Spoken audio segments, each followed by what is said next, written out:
Hey guys, Bunny here from A Much Bunny Survival. Yep, we're starting the video actually looking at my face.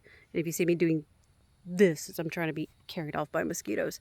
But it's been a while since I did one of my videos. Last one I said I was going to do jelly from Mayhaws.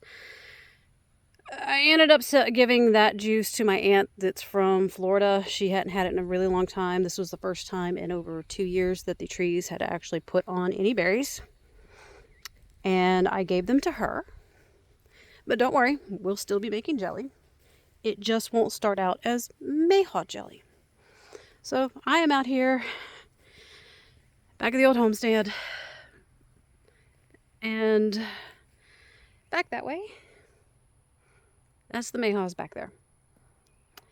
And Mayhaw season wrapped up already. It's, my dad always used to say you call them Mayhaws because by May they've already hauled off and stopped making. So April is my time for Mayhaws. May I start preparing this tree in front of us. That's facing me.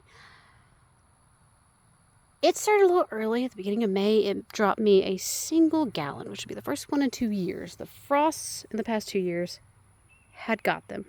No. 3 years. Past 3 years. And this is the first time it's made since my dad passed away in 2021. Let me introduce you to one of my absolute favorite trees. This is called a wild plum. My dad always called them sloes. I've heard other people call them Chickasaw plums or cherry plums. Let me get back a little bit so you can see this behemoth. I have 2 of these. This is the parent. It's the oldest one. That's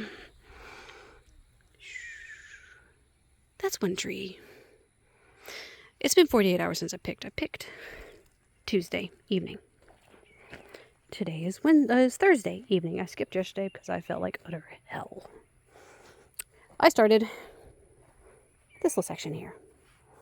And I came over here. And I did in here. And right inside the tree limbs here. And I stopped here.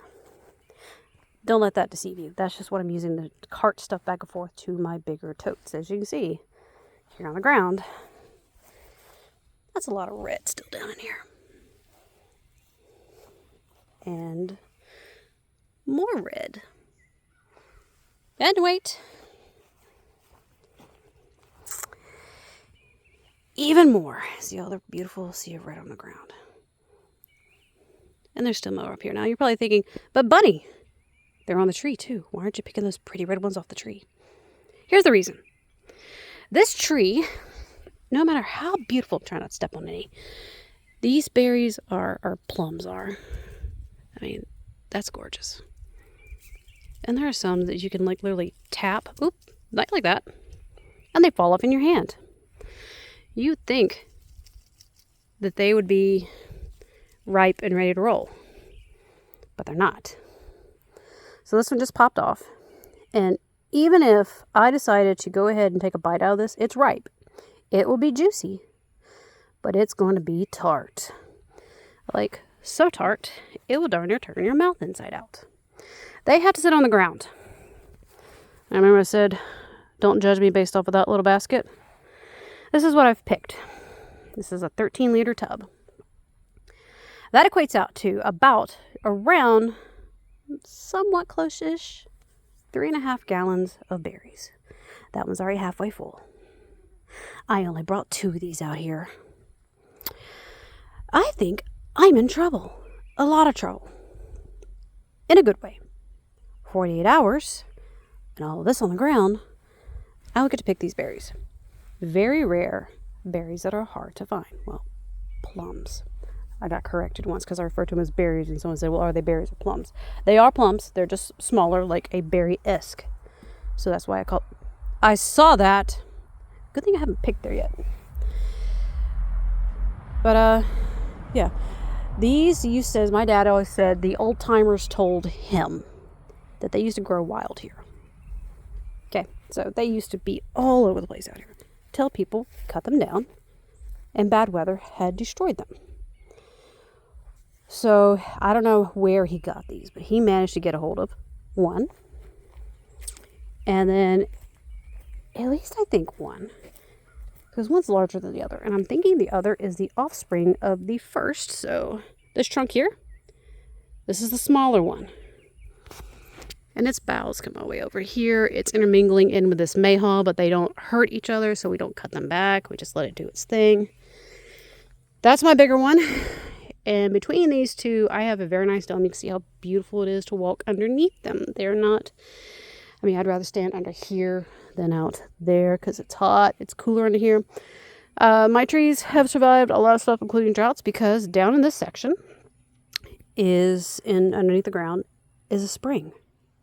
So my fruit trees, be it plum, mayhaw, mayhaw, mayhaw,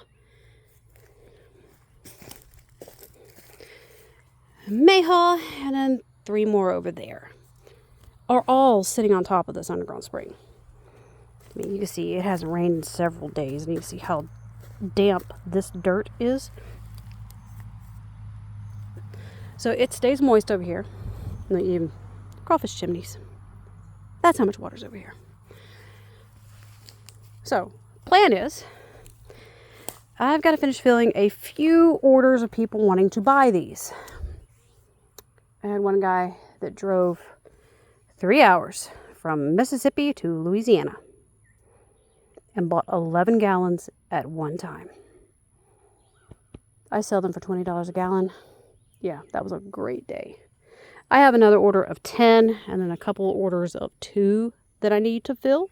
So and I'm going to have plenty. So once I fill that, everything else is mine. And I will be making jelly, and I'll take you along for the ride with me to learn how. So you'll get to see.